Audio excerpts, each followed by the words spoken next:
السلام عليكم ورحمة الله وبركاته.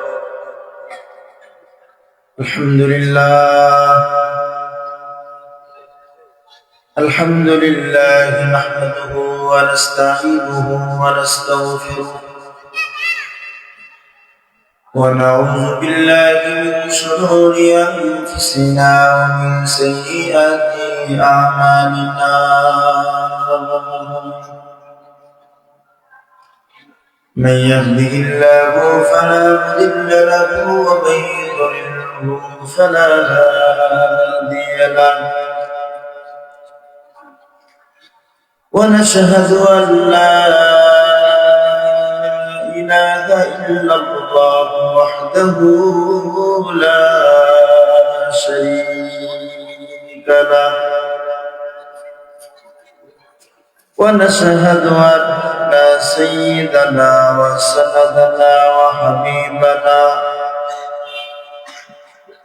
وحبيب ربنا وطبيبنا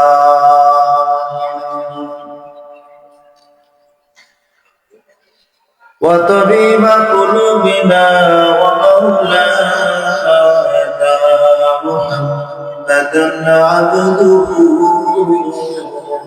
ورسوله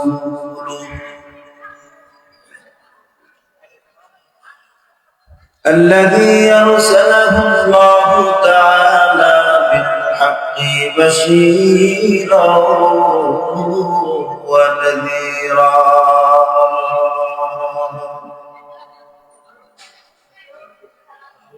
وداعيا إلى الله بإذنه وسراجا وقمرا منيرا.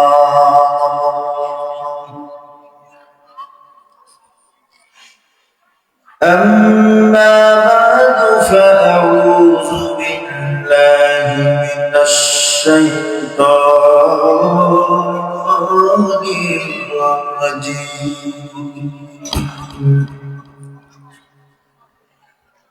بسم الله الرحمن الرحيم.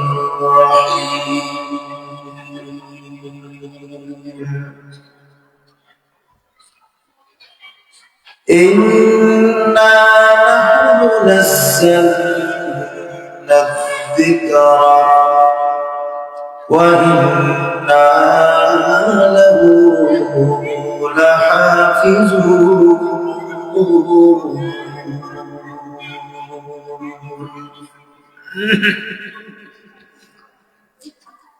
وقال النبي صلى الله تعالى عليه وآله وسلم: من قرأ القرآن فاستظهره فأحل حلاله وحرم حرامه أدخله الله الجنة وشفعه في 10 من أهل بيته كلهم قد وجبت له النار.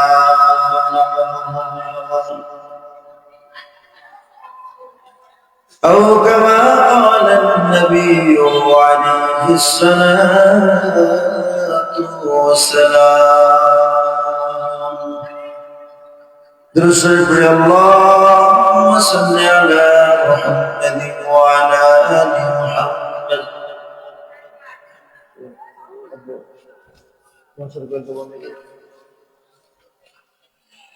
اللهم صل على محمد وعلى آل محمد كما صليت على إبراهيم وعلى آل إبراهيم إنك حميد مجيد. اللهم بارك على محمد وعلى آل محمد كما باركت على إبراهيم إبراهيم وعلى آل إبراهيم إنك حميد مجيد لا إله إلا الله من قتاله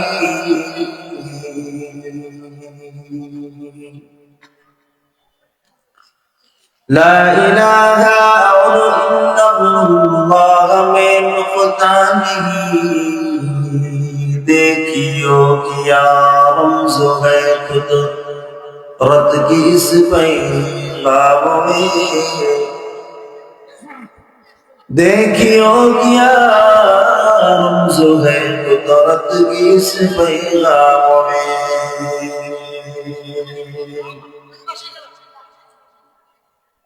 अब इज़ाफ़ा गैर मुमकिन रब्बे काबा की कसम अब इज़ाफ़ा गैर मुमकिन रब्बे काबा की कसम एक नुक़्ता की भी गुंजाइश नहीं इस काम में एक नुक़्ता की भी गुंजाइश नहीं इस्लाम में ला इलाहा इल्लल्लाह इल्लल्लाह ला इलाहा इल्लल्लाह ला इलाहा इल्लल्लाह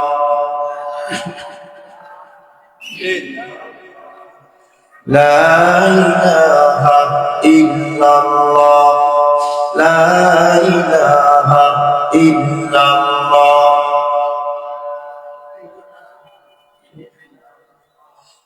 لا إله إلا الله محمد رسول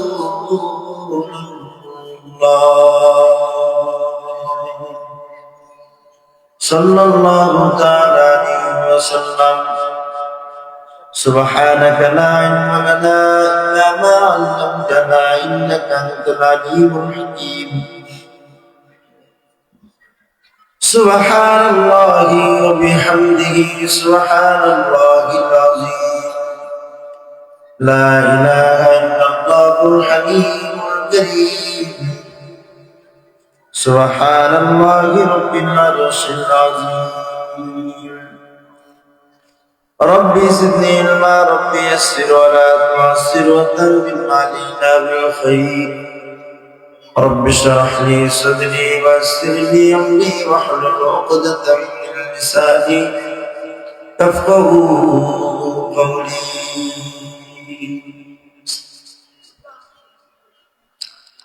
আলহামদুলিল্লাহ সুম্মা আলহামদুলিল্লাহ মাদ্রাসাতুল আবরার মিরপুর 12 এর উদ্যোগে আয়োজিত ষষ্ঠ বার্ষিকী আজিম শান ওয়াজ মাহফিলের শেষ অধিবেশনের মুআজ্জাম মুহতারাম সম্মানিত সভাপতি সাহেব উপস্থিতি জামানার বন্ধুধর যুগের শ্রেষ্ঠ সন্তান উলামায়ে কেরাম তুলাবায়ে আজিজ দূরদূরান্ত থেকে আগত সমবেত দিন প্রিয় ইমান প্রিয় দিনদার ইমানদার মুমিন মুসলমান ভাই বোনেরা আল্লাহ কারীমের আলিশান দরবারে ওয়াজিজ ওয়াকিত শুকর ও সুজুদ যে মহান আল্লাহ তাআলা আমাদেরকে দুনিয়ার সমস্ত গুনাহের মজলিস থেকে বাঁচিয়ে হেফাজত করে দয়া আর মেহেরবানি করে একটি জান্নাতি বাগান দ্বীনের মজলিস আলেমদের মজলিস কোরআনে কারীমের নিসবতে আল্লাহ আমাদেরকে মজলিসে বসার তৌফিক দান করেছেন এজন্য অন্তর্গহীন থেকে শুকরিয়া আদায় করি সকলের আওয়াজে বলি আলহামদুলিল্লাহ মুহতারাম হাজিরিন অনেক বড় একটা দামি জায়গায় আমি এখন বসে আছি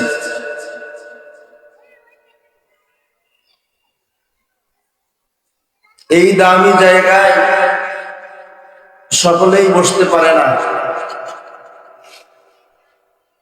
আল্লাহ সবাইকে এই দামি সাইয়েদ কবুল করে না। আল্লাহ পাক যার মঙ্গল চান সেই একমাত্র এমন দামি জায়গায় বসতে পারে। কারণ এই মজলিস থেকে আমরা অনেক কোরআন হাদিসের জ্ঞান আহরণ করব। আমরা এই মাহফিলের ভিতর থেকে দ্বীনের জ্ঞান অর্জন করব। আর দ্বীনের জ্ঞান আল্লাহ সবাইকেই দেন না। আল্লাহ যার মঙ্গল চান আল্লাহ তাকেই দান করেন। এখানে যারা বসছি আমরা নিঃসন্দেহে আপনার আমার নাম নিয়ে আল্লাহ তাআলা এখন ফেরেশতাদের সাথে আলোচনা করতেছেন। নারাজ হয়েছেন মনে হয়? হ্যাঁ, আলহামদুলিল্লাহ বললেন না যে? আল্লাহর জবানে আপনার আমার নাম উচ্চারণ হলে এটা কি দুঃখের খবর না খুশির খবর? সুবহানাল্লাহ আলহামদুলিল্লাহ খুশি বললেন। নারাজ হয়েছেন মনে হয়? আল্লাহ আমাদের নাম নিয়ে আলোচনা করতেছেন। নারাজ বলেন আলহামদুলিল্লাহ। তো খুশি যে হয়েছেন, খুশির শব্দ দিয়ে বলেন তো আলহামদুলিল্লাহ।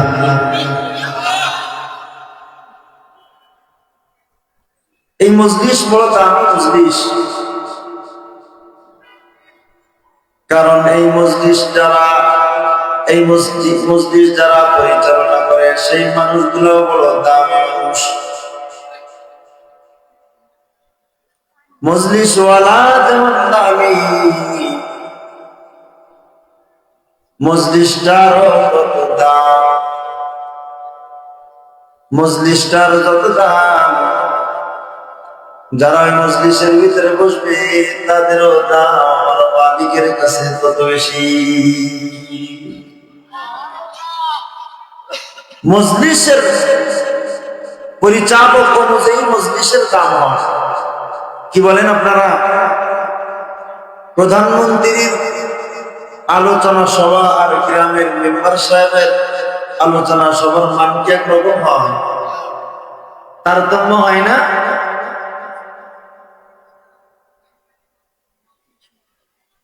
সংসদ ভবনের সংসদীয় আসনের প্রার্থী যারা সংসদে গিয়ে যখন সংসদ অধিবেশন শুরু হয়, আর গ্রামগঞ্জে যে ইউনিয়ন কাউন্সিল অফিসের যখন আলোচনা সভা হয়, পার্লামেন্টের আলোচনা আর কাউন্সিলরের আলোচনার মান কি একরকম হবে? বলেন না একটু? মজলিস অনুযায়ী, মজলিসওয়ালার অনুযায়ী মজলিসের দাম বাড়ে। মজলিসওয়ালা যত দামি, মজলিসটারও তত দাম। মুহাম্মাদুর রাসূলুল্লাহ সাল্লাল্লাহু আলাইহি ওয়াসাল্লাম জগতের ভিতরে সবথেকে দামি মানুষ। কি বলেন আপনারা? নবীর থেকে এত দামি মানুষ আর জগতে আসবে নাকি? নবীর থেকে এত সম্মান বলা আর কোন মানব পৃথিবীতে জন্মগ্রহণ আগেও করে নাই, ভবিষ্যতেও আর কেউ করবে না। ঠিক না? নবী যত দামি, নবীর মজলিসের দাম আমার মালিকের কাছে কত বেশি। নবুয়তি মজলিসের দ্বারা আল্লাহর কাছে মজলিসওয়ালা সাহাবীর মাকাম পাইছে। নবীর মজলিসের দ্বারা সাহাবার মাকাম অর্জন করেছি। নজরে নবুয়তের দ্বারা সাহাবী হয়ে গেছে। একজন আদনা সাহাবীর কত মূল্য তোমরা জানো নাকি? সাহাবী ভাই, বুঝতেছেন আমার কথা আপনারা? নবীর সব থেকে দামি নবীর মজলিস, ওই রকম দামি আর ওই মজলিস ওয়ালারাও কত দামি মালিকের কাছে। নবীর মজলিসে যারা, ওই মজলিসের ভিতরে যারা ঈমানের সাথে আসছে আর ঈমান নিয়ে কবরে গেছে তাদেরকে সাহাবী বলা হয়। সাহাবী কাকে বলা হয়? যে ঈমানের সাথে নবীকে এক নজর দেখেছেন কমপক্ষে, আর ঈমানের সাথে কবরে চলে গেছেন, তাকে বলা হয় সাহাবী। কি বলা হয় বলেন তো একটু সবাই? তাকে বলা হয় সাহাবী। সাহাবী কত মান বলা, কত সম্মান বলা, কত উঁচু মাকাম সাহাবীর জানো? সাহাবীর মাকাম, কুরআন বলে সাহাবীর মাকাম হলো, সাহাবী ওই মহামানবদের নাম যাদের সম্পর্কে আল্লাহ বলে রাদিয়াল্লাহু আনহুম ওয়া রাদু আন। ও পয়গম্বর, আপনার সুহবাতের বরকতে, আপনার মজলিসের বরকতে, আপনার সুহবাতের দ্বারা যারা আফতাব হইছি, আফতাবে নবুয়তের দ্বারা যারা নিজেকে রোশনি বানাইছি, নিজেকে আলো উজ্জ্বল বানাইছি, ওই সাহাবী এমন একজন মহামানবের নাম যার উপরে আমি আল্লাহ রাজি, সাহাবীরাও আমি আল্লাহর উপরে রাজি। রাদিয়াল্লাহু আনহু ওয়া রাদু আন। এই আয়াত নাযিল হয়েছে সাহাবা সম্পর্কে। সাহাবা কত দাবি জানো? আব্দুল কাদের জিলানীকে একজন জিজ্ঞাসা করছে, ও বড় পীর, ও মহিউদ্দিন আব্দুল কাদের জিলানী, আপনি দামি না পয়গম্বরের সাহাবা একরাম দামি? আব্দুল কাদের জিলানী বলেন, ইয়া কার সাথে কিসের তুলনা করো? এই কার সাথে কিসের তুলনা করো? আমি আব্দুল কাদের জিলানী যদি আমার মোকাম আব্দুল কাদের কোটি কোটি আব্দুল কাদের দিন যদি দুনিয়া ভর্তি করে দাও, আর নবীর একজন আদনা সে আদনা সাহাবী,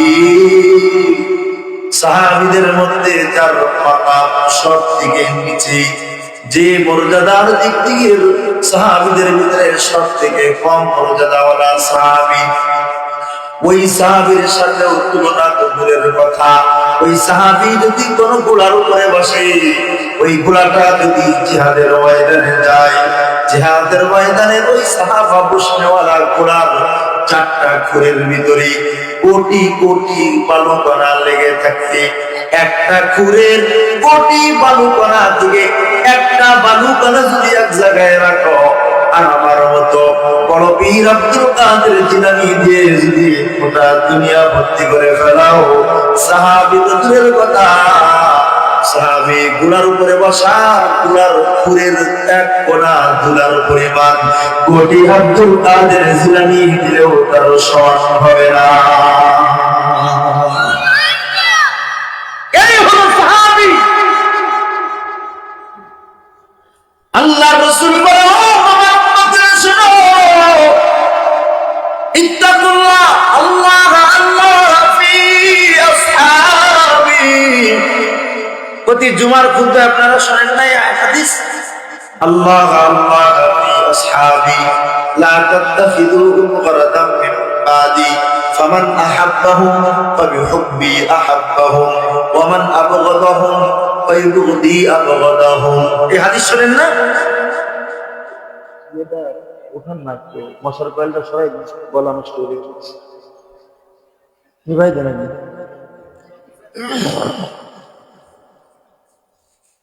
নিবান নিবান একবারে নিভাই। রাসূল বলে, আমার সাহাবীদের সম্পর্কে ও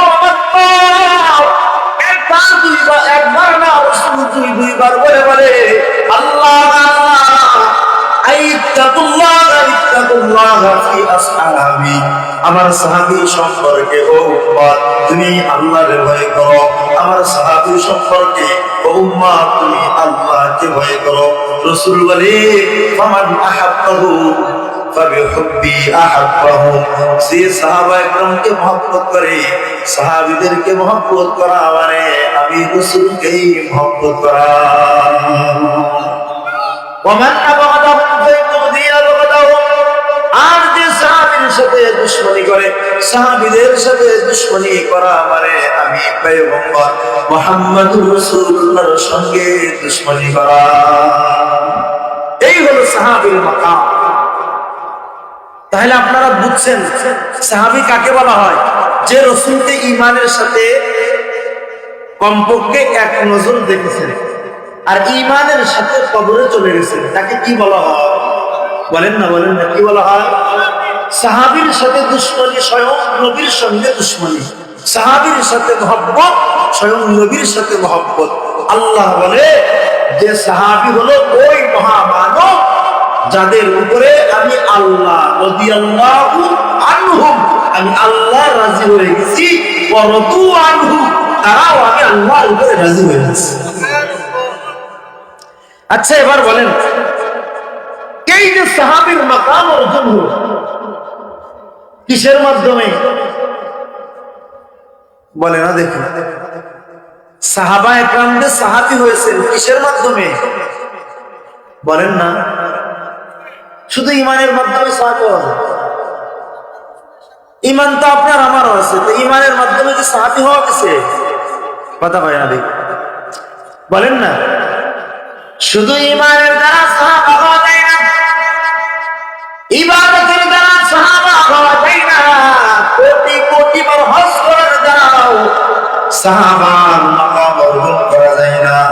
কোটি টাকা, লক্ষ কোটি কোটি টাকা দান সদকা করলেও, সারাটা জীবন রোজা রাখলেও, সারা জীবন নামাজ আদায় করলেও, সারাটা জীবন কোরআন তেলাওয়াত করলেও, সারাটা রাত্র যদি আপনি সিজদায় পড়ে থাকেন, সারা জীবনও যদি সিজদায় পড়ে থাকেন, ঈমানের সাথে সাহাবী হওয়া যাবে না।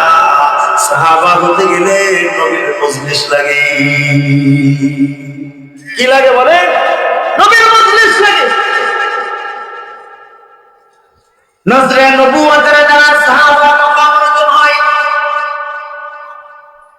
আল্লাহর পয়গম্বর যখন দুনিয়া থেকে বিদায় নিয়ে চলে যাবেন, একদম মরজে মাউতের ভিতরে নবীর পয়গম্বর এখনই ইন্তেকাল করে দুনিয়ার জগৎ থেকে চলে যাইবেন আখিরাতের জগতে।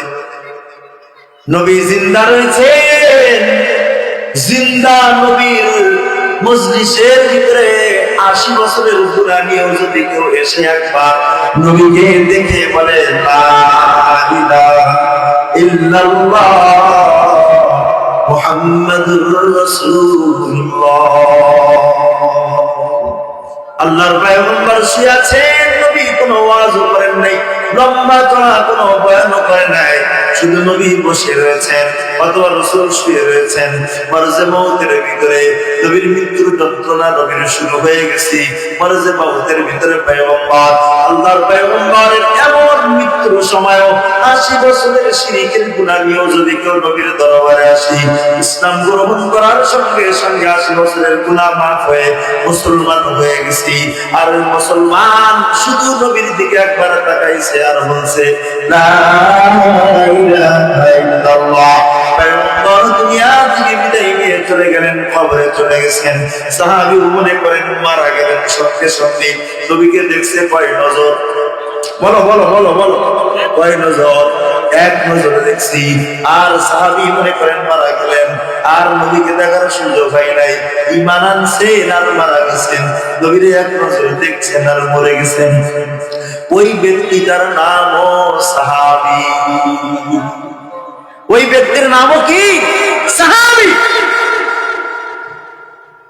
তাহলে মজলিস ওয়ালা যত দামি, মজলিসের দাম তত বেশি। মজলিস ওয়ালা যত মাকাম, মজলিস ওয়ালার যত শান, মজলিসের তত শান। এই জন্য এই মজলিসের দাম কেন জানো? কারণ এই মজলিস ওয়ালারা বড় দামি মানুষ, এই মজলিস ওয়ালারা বড় দামি মানুষ। এই দাম দুনিয়ার কোন মানুষ দেয় নাই, স্বয়ং আসমান ওয়ালা মালিক আল্লাহ এই মজলিস ওয়ালা আলেমদের দাম করে দিছি। কি বলেন? এই যে আমি যেখানে বসে আছি, আমি যে স্থানে বসে আছি, আপনাদের মোল্লা সাহেব আগের পিরিয়ডের ১৭ বছরের একটি ছিল, কথা হয় না? ওই মোল্লা যদি কয় এই মোল্লা এই আব্দুল্লাহ তুমি এখান থেকে উঠে যাও, এই চেয়ার আমার, দিবেন আপনারা? কতক্ষণ না কেন? এমনকি প্রধানমন্ত্রী স্বয়ং বর্তমানের যিনি প্রধান উপদেষ্টা ডক্টর ইউনূস এসে বলে, আব্দুল্লাহ ভাই এই চেয়ার আপনার না, আপনি এখান থেকে ওঠেন, আমি বসবো। দিবেন না জুতার বাড়ি দিবেন? কতক্ষণ না কেন? হ্যাঁ, কিছু কিছু নেতারা আছে দেখবেন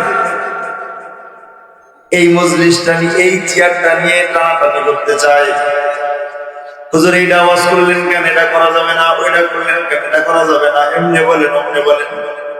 হুজুর বেচারাও মাহফিলের ভিতরে চুপচাপ সহ্য করে, কিন্তু এই মজলিসের ভিতরে যারা কোরআনওয়ালা ওরা নেতারে ছাড়ে না, জুতা দিয়ে নেতারে শিক্ষা দেয়, ঠিক কিনা? কারণ এই চেয়ারটা রাসূলের চেয়ার, এই চেয়ারটা দুনিয়াদারদের চেয়ার না।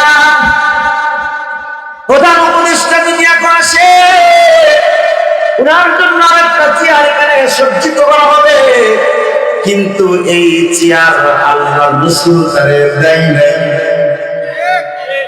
এই চেয়ারটা দিয়েছেন আল উলামা ওয়ারাসাতুল আম্বিয়া, যারা আলেম হবে, কোরআন শিখবে, হাদিস শিখবে, কোরআনের জ্ঞান অর্জন করবে। রাসূল বলে ওটা প্রধান উপদেষ্টা হওয়া লাগবে না, ওটা এই ইস্টার্ন হাউজিং এর ভিতরে যারা রিক্সা চালায়, ওই রিক্সা চালকের সন্তান যদি এই কোরআন পড়ে, কোরআনের জ্ঞান অর্জন করে, রাসূল বলে প্রধান উপদেষ্টা হওয়ার দরকার নাই। রিক্সাওয়ালার সন্তান হইলেও আমি নবী তারা আমার সন্তান পরিচয় দিয়ে আমি তাকে আমার চেয়ারে বসায় গেলাম। এই মজলিসওয়ালারা দামি, এজন্য এই মজলিসের দাম বেশি। স্বয়ং এই দামটা নবীজি দিয়েছেন। আল উলামা ওয়ারাসাতুল আম্বিয়া ওয়া ইন্নাল আম্বিয়া লা ইউওয়ারিসুনা দিনারা ওয়ালা দিরহামা। কোন নবীরা দুনিয়াতে একটা টাকা পয়সা ধন দৌলতের মালিকানা সন্তানদেরকে বানায়া যায় নাই। বাল ওয়ারাসুল মা, নবীরা দুনিয়া থেকে চলে গেছেন তো উনাদের সন্তানদের কে উনারা ইলমের ওয়ারিস বানায় গেছেন, ইলমের ওয়ারিস বানায় গেছেন। এজন্য আল্লামা যাকারিয়া কানদুরি রাহমাতুল্লাহি আলাইহি বলেন, আসহাবুল হাদিস হুম আন নবী ওয়া ইল্লাম ইউসিবু নাফসাহু আনফুসুহু মুসালিহুন। যারা হাদিসের ছাত্র হয়, কোরআনের ছাত্র হয়, কোরআন বলা হয়, হাদিস বলা হয়, আসহাবুল হাদিস, যারা হাদিস ওয়ালা হাদিসের ছাত্র হয়, হুম আলুন নবী, তারা স্বয়ং পয়গম্বর মুহাম্মদুর রাসূলুল্লাহর বংশধর হয়, ওরা রাসূলের সন্তান হয়। রাসূল বলেন মুহাম্মদুর রাসূলুল্লাহ বলে শুধু আমার সন্তান না, আল উলামা ওয়ারাসাতুল আম্বিয়া, এই দুনিয়াতে আল্লাহ আমার মতো যতজনকে নবুয়ত দান করেছেন, যত রাসূল দুনিয়াতে আসছে, যত নবী দুনিয়াতে আসছে, এই জামানার আলেম যদি কেউ হয়, নবী বলে সে শুধু আমি মুহাম্মদের সন্তান না, সে 1,24,000 নবী আর রাসূলদের সন্তান হয়। শুধু আমি নবী মুহাম্মদের সন্তান না, ওটা ইস্টার্ন হাউজিং এর প্রবারের রিকশাওয়ালার সন্তান হলে ও শুধু আমি মুহাম্মদের সন্তান না, ওটা 1,24,000 নবী আর রাসূলদের সন্তানের মান অর্জন করে। সুবহানাল্লাহ, জোরে করে কও। তাহলে বলেন তো দেখি, এই মজলিসওয়ালাদের দাম বাড়াইছেন স্বয়ং নবী, কে বাড়াইছেন? জোরে বলেন কে? রাসূল বাড়াইছেন। আল্লাহ রাব্বুল আলামিন বলে শুধু আমার নবী না, এই মজলিসওয়ালাদের দাম স্বয়ং আমি আসমানওয়ালা মালিক আল্লাহ বাড়াইছি। ইয়ারফাইল্লাহু আল্লাযীনা আমানু মিনকুম ওয়াল্লাযীনা উতুল ইলমা দারাজাত।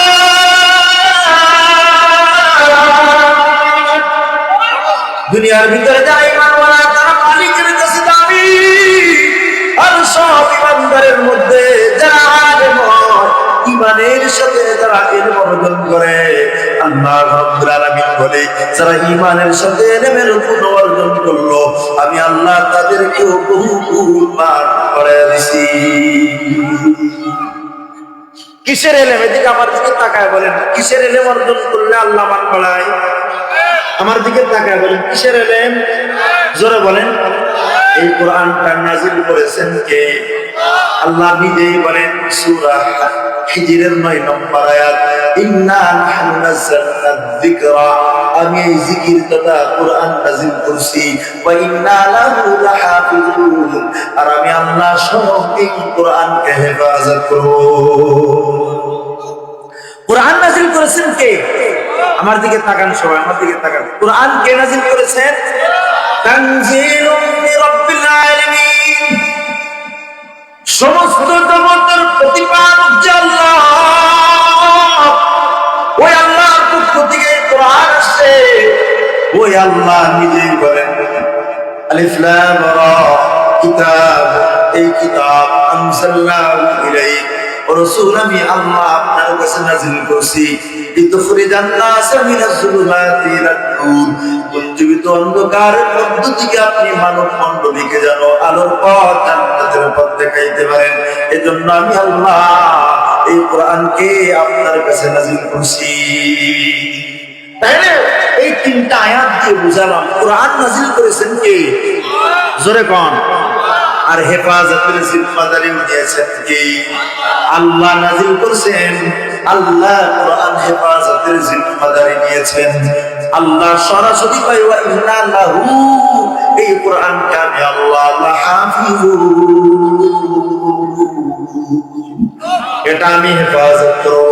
মুফাসসিরিন ইকরাম বলে এই কোরআনকে যেভাবে আল্লাহ হেফাজত করবে, যারা কোরআনের ইলম অর্জন করবে, জ্ঞান অর্জন করবে, আল্লাহ শুধু কোরআনকে হেফাজত করবে না, যারা কোরআনওয়ালা আলেম হবে, হাদিসওয়ালা আলেম হবে, ওই আলেমদেরকেও আল্লাহ কোরআনের মতো হেফাজত করবে। সুবহানাল্লাহ, জোরে করে বল। কোরআন হেফাজত করবেন কে? কোরআন নাযিল করেছেন কে? এ আপনাদের সরাসরি কথা শুনুন, কোরআন যে আল্লাহ নাযিল করেছেন, ওই আল্লাহ যেহেতু হেফাজত করতে চাইছেন, কোরআন নাযিল হওয়ার জামানা থেকে নিয়ে কিয়ামত পর্যন্ত সোজা কথা হলো কোরআন পরিবর্তন তো দূরের কথা, 114টা সূরা কোরআনের ভিতরে আছে, সবথেকে নিম্নমানের ছোট্ট সূরাটাও কেউ পরিবর্তন করতে পারবে না। শুধু সূরা না, একটা সূরার ভিতরে বহু আয়াত থাকে, একটা আয়াতুল কারিমাও কেউ পরিবর্তন করতে পারবে না। একটা আয়াতের ভিতরে বহু শব্দ থাকে, কয়েকটা শব্দ দিয়ে একটা আয়াত হয়, বহু শব্দের ভিতরে থেকেও একটা শব্দ যদি কেউ পরিবর্তন করতে চায়, বলেন পারবে? আর বুঝে জোরে জোরে কইবেন, শব্দ পরিবর্তন কেউ করতে পারবে কোরআনের। কেন হেফাজত করতে চাইছেন? এই শুধু শব্দ না, কয়েকটা অক্ষর দিয়ে একটা শব্দ হয়, একটা শব্দ তো দূরের কথা, কোরআনের একটা অক্ষর কেউ পরিবর্তন করতে পারবে না। একটা অক্ষরের ভিতরে কয়েকটা নুক্তা থাকে, কোন অক্ষরের নিচে নুক্তা থাকে একটা, কোনটার থেকে দুইটা, কোনটার উপরে থাকে দুইটা, তিনটা নুক্তা থাকে। কোন অক্ষরের উপরে জবর থাকে, সিন থাকে, পেশ থাকে, সাকিন থাকে, তানবিন থাকে, দুই জবর দুই জের দুই পেশ থাকে, এক জবর এক জের এক পেশ থাকে। ওরে আব্বাজান বুঝে থাকলে বলো তো দেখি, কোরআন বিদ্বেষী যত বড় জালেম আর অত্যাচারী হোক না কেন, আল্লাহর কসম তোমরাও একটু জবাব দিয়ে বলো তো দেখি, একটা জের জবর সাকিন নুক্তা কোন জালেম পরিবর্তন করার ক্ষমতা রাখে নাকি? এমনকি জালেম দরকার নাই, কাবার ইমামও যদি চেষ্টা করে কোরআন পরিবর্তন করতে পারবে।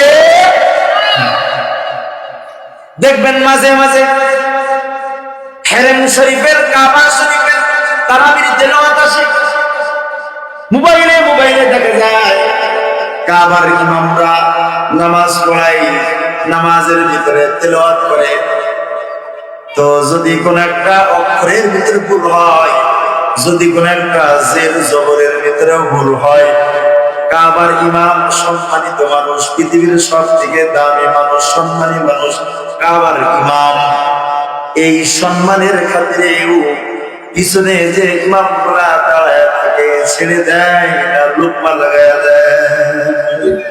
দেয় না, দেয় না। আরে ভাই বলো না, দেয় না। আমি গাজীপুর থেকে কষ্ট করে আসছি, বলেন তো দেখি আমি এখন একটা ইচ্ছা দিয়ে সবাই ভুল করলাম, আপনারা ছেড়ে দিবেন আমাকে? বলেন না। যাদের শুধু সূরা ফাতিহা মুখস্থ আছে, দেখেন তো আমার ভুল হয় কিনা, কোন জায়গায় আপনি ঠিক করতে চান কিনা, দেখেন তো। আলহামদুলিল্লাহি রাব্বিল আলামিন। হ্যাঁ, এই যে মিয়া কষ্ট করে গাজীপুর থেকে আসছে,